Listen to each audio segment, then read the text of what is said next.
Welcome back, folks. I just wanted to get this out there, some little update about the dispensary situation in Michigan, because I did do a report about a week ago when I was basically telling people that, the deadline of June 15th is still lingering for people that had been operating their dispensaries. Specifically, they keep saying marijuana businesses, but the only ones that I think this affects is dispensaries. Um, yeah, there is no way anybody was going to get a license by the 15th of June. So basically, we were looking at a situation where there was going to be a gap where there was actually no dispensaries at all opened, because currently there's already the wrecking ball has already came down on a lot of dispensaries. Like, I've been around the Flint area, and little towns around Flint where there's dispensaries. It's it's a scorched earth situation already, but the ones that were waiting for licenses from the state, who had legitimately gotten licenses from local municipalities, were under an emergency rule while waiting for their state license to be approved.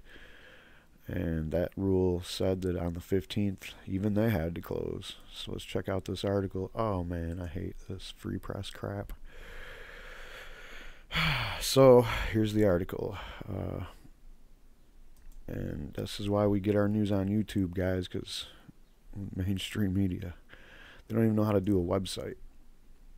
All right, the 2015 medical marijuana businesses that have been operating under state-approved emergency rules will be which face a June 15th deadline to get a license or be shut down, got some breathing room Wednesday when the state extended the deadline to September 15th. Quote, "It was obvious that the process was moving a little slower than anticipated, so we needed to make sure that the patients had continued access to their medicine," said David Harn, spokesman for the Department of Licensing and Regulatory Affairs, which governs the regulations surrounding medical marijuana. And whose fault is it? Come on, let's be real here. The application process is, quite frankly, designed to just discourage, like, anybody really from getting in, from even putting an application in. And I really feel sorry for the people that are really, that really want to do this, because this is just like unnecessary bullshit that they have to go through. And then, so then there's two rounds of where they look at the applications and they're like, okay, now you've moved to round two. And basically what that is because after they started getting complaints about the application, they decided, well, you don't have to fill the whole thing out. Just go through it and fill out what you can now just to get it into us. And what that caused was a giant fishing expedition for people that just want to see if they could get a license. that don't even have existing facilities. In some cases, they didn't even get approval in their local municipalities and still put in for a state license to maintain. And sometimes you had actual businesses on the ground that were doing that. They didn't have local licenses, but they put a license in for the state just to get the emergency rule. I don't know if that was allowed. The state has been reviewing applications since it began accepting them on December 15th, but the state has given only preliminary approval so far to a handful of businesses not licenses. The Michigan Medical Marijuana Licensing Board is expected to consider pre-qualification approvals for 19 applicants on Thursday, but again, no licenses are expected to be issued until the board's June 11th meeting. That meant that the 215 businesses, most of which are medical marijuana dispensaries, face closure since they have been operating without a license. If they had stayed open past June 15th, the owners risked not getting a license at all because they were operating in violation of the emergency rules. More than 200 medical marijuana businesses across the state, most of them in Detroit, received cease and desist letters from Laura in March, telling the owners to shut down or risk becoming ineligible for a license to continue to operate or even be busted by law enforcement. They got the letters because they hadn't submitted an application to the state for a license and had no proof of approval from the communities where they were operating. As a result, the state deemed that they were operating illegally. So there you have that. Legitimate business owners, patients, and entrepreneurs have been encouraging the state to extend the deadline to ensure that businesses don't lose their source of revenue while they wait for a license, and patients don't lose access to medical marijuana. Quote, "It's obvious that the state had to do something," said attorney Barton Morris, who has medical marijuana business clients in Detroit, Ann Arbor, and the western parts of Michigan. Quote, "We have been hoping and communicating with the department to try to figure out where we're at in line so we could get approval before the 15th, but I've advised my clients that weren't prepared to do whatever it is necessary because we can't just hope that the licensing board isn't going to stop us." Right. Basically what the fear was that, you know, if you have this deadline and then nobody got a license yet, and people were just like, well, you know, the state, Laura isn't the cops. They can't come and bust you up. So if Laura said there was a deadline on the 15th, you didn't necessarily have to stop operating on the 15th. However, it would not look good for you later on down the line when your license comes up before the board, which was going to be this June 11th. So there's another time when the board will meet to do licenses after the June 15th deadline would have passed.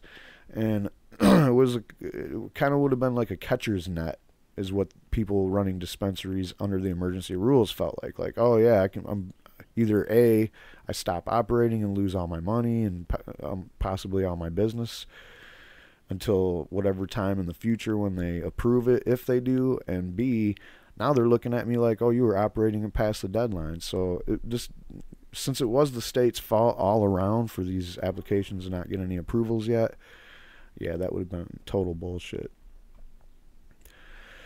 It's potentially a lot of money lost for these businesses, which we could be talking about $5,000 a day, and the loss continue at continuity of their business if they had been shut down. Jerry Millen, who has applied for a license to open in a greenhouse dispensary in Walled Lake, said he's happy for the extension because patients will continue to have access, but he wishes that the state would look at applicants who are ready to go with the facilities and approve from the communities where they're located before considering applicants that haven't met those requirements. The fishing expedition. Quote, "I was hoping that instead of the state just extending the deadline, they'd look at who is legitimately ready with a stage 2 application and put them at the front of the line instead of people who are just fishing for a license," he said. "They've created a bottleneck in the system." Governor Rick Snyder signed the extension of the deadline on Wednesday, and applicants who turn in their application for a license by February 15th will be able to continue to operate without risking their license until September 15th. Extending the deadline to September 15th will make sure that the law is implemented correctly and assure potential licensees are thoroughly reviewed. It is important that we ensure medical marijuana patients have continued access to their medicine, said Laura Director Shelley Edgerton. I just have one more comment. Don't forget that they haven't licensed any growing facilities yet either, and like everybody knows, it takes a few months to grow some plants, right? Like 5 months at the very least. So it takes about 5 months. I mean, that's kind of like an average time for an indoor grow for one plant. But whatever, like you got all these dispensaries, not very many of them statewide, that are probably going to be licensed on the 11th. My estimation is maybe a handful, maybe like 5 to 10, maybe 15 are going to get licenses on the 15th or on the June 11th. But nobody's going to have licensed product. And that might be the next thing that, you know, because so far Laura and Michigan's government in general have taken this hardline position on every issue when it comes to marijuana, medical marijuana, whatever you want. I mean, they just called hemp-derived CBD Schedule 1, don't even have it, and shut down, you know, hundreds of stores or people that were carrying these products across the state. And it wouldn't surprise me if when they approve these licenses, they're like, but wait, You can't sell any of that stuff you got at your store because none of it has been tested at an approved testing lab. None of it was grown in an approved growing facility, and it's just, you know, we don't know what their position is on that issue, which has been a problem in many states that converted their either their medical marijuana to a more regulated medical marijuana, or when they went from medical marijuana to some kind of legislated recreational marijuana, or at least the rules are legislated. And this will cause another bottleneck. And since Michigan takes the hard line on everything, I'm predicting that they're going to take the hard line on that as well and say that all that product is illegal. So we'll see what happens when we get to that bridge. That's all I got. Thanks for tuning in. Peace.